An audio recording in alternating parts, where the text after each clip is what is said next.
నా పేరు ముక్కుడి శ్రీనివాసరావు. చింతలపూడి నియోజకవర్గం జంగారెడ్డి మండలం జంగారెడ్డి మాది.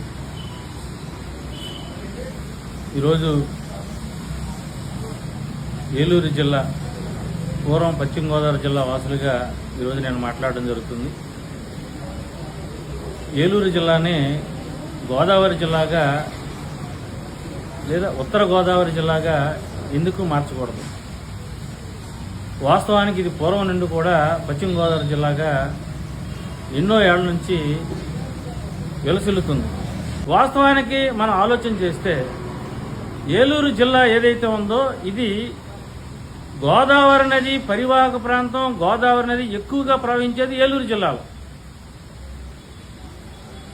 తెలంగాణ రాష్ట్రం బార్డర్ కాడ నుంచి కుకునూరు, ఏలేరుపాడు, బుట్టాయిగూడు, పోలవరం మండలాలు మొత్తం కలిపి సుమారుగా తెలంగాణ రాష్ట్రం నుంచి పోలవరం అంటే తాడిపూడి ఎత్తిపోతల పథకం వరకు కూడా గోదావరి నది ప్రవహిస్తుంది.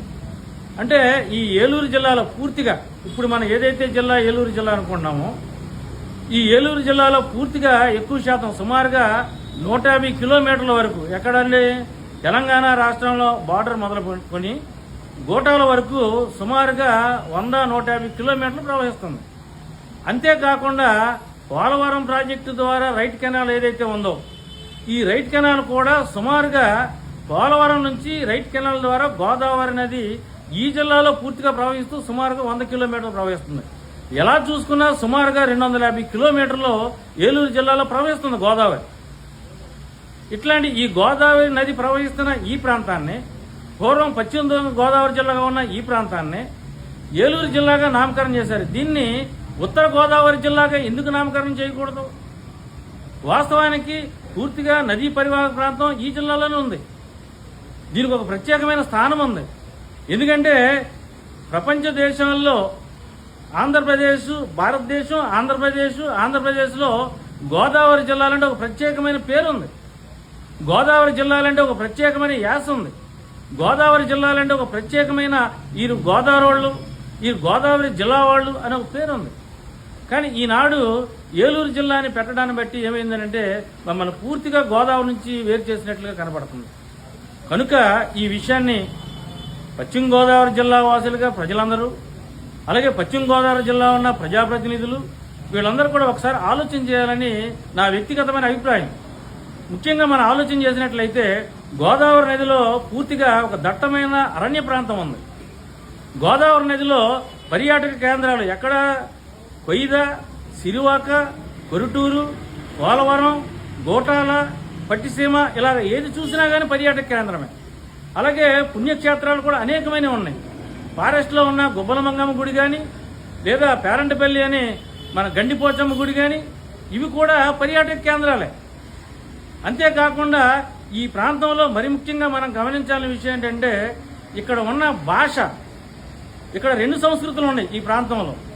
ఒకటి గిరిజనులు, ఈ ప్రాంతంలో ఉన్న గిరిజనులు, అడవి బిడ్డలు వీళ్ళందరూ కూడా మొదటి నుంచి ఈ గోదావరి నది పరివాహక ప్రాంతంలో వీళ్ళందరూ కూడా వెలసిల్లారు వీళ్ళు.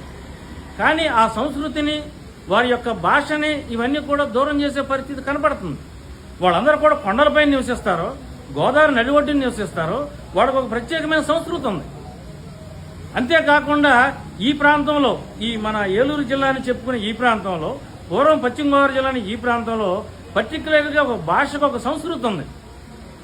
ఈనాడు తెలుగు అనే ఒక పదం ప్రపంచ దేశాల్లో వెలుసిల్లుతుందంటే ఆ తెలుగు ఒరిజినల్ తెలుగు ఏదైనానంటే ఓన్లీ ఈ ఏలూరు జిల్లాగా చెప్పబడే పశ్చిమ గోదావరి జిల్లా ఉన్న ఈ మెట్ట ప్రాంతం. ఇక్కడ మాట్లాడిన ఈ భాషే పుస్తకాల్లో ప్రింటెడ్ అయినా ఈ భాషే, వ్యక్తిగతంగా ఎవరు మాట్లాడినా ఈ భాషే. ఉదాహరణకి ఈ సినిమాల్లో కూడా చూసుకున్న హీరోలందరూ మాట్లాడే భాష కూడా ఈ తెలుగే. మీ పుస్తకాల్లో ఎక్కడ ప్రింట్ చేసినా పర్టికులర్ లాంగ్వేజ్ అనమాట. తెలుగు ఒరిజినల్ తెలుగు అనేది ఎక్కడైతే పుట్టిందని మనం అనుకుంటున్నామో ఆ తెలుగు ఇక్కడే ఉందండి. ఈ ప్రాంతమే ఆ తెలుగు మాట్లాడతారు.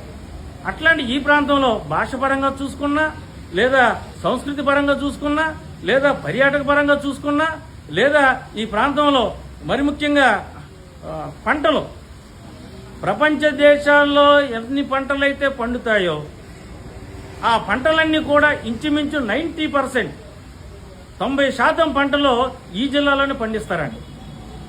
మీరు ఈ ప్రాంతంలో పండని పంట లేదు. ఈ ప్రాంతంలో ప్రతి పంట, ఈ దేశంలో ఎక్కడ ఏ పంట ఉన్నా కానీ ఆ పంట ఈ ప్రాంతంలో చూసుకుంటే ప్రతి చోట ఉంటుందండి.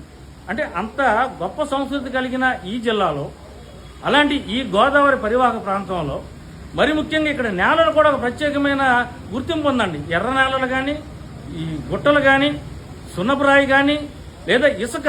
మరి ముఖ్యంగా పోలవరం ప్రాజెక్టు ఏదైతే ఉందో ఇది జాతీయ ప్రాజెక్టుగా దేశవ్యాప్తంగా పోలవరం ప్రాజెక్ట్ అనేది ప్రాచుర్యం పొందింది. అసలు ఈ ప్రాజెక్టు ఏలూరు జిల్లాలోనే ఉంది. అంటే ఏలూరు జిల్లా అంటే ఉత్తర గోదావరిలో ఉంది.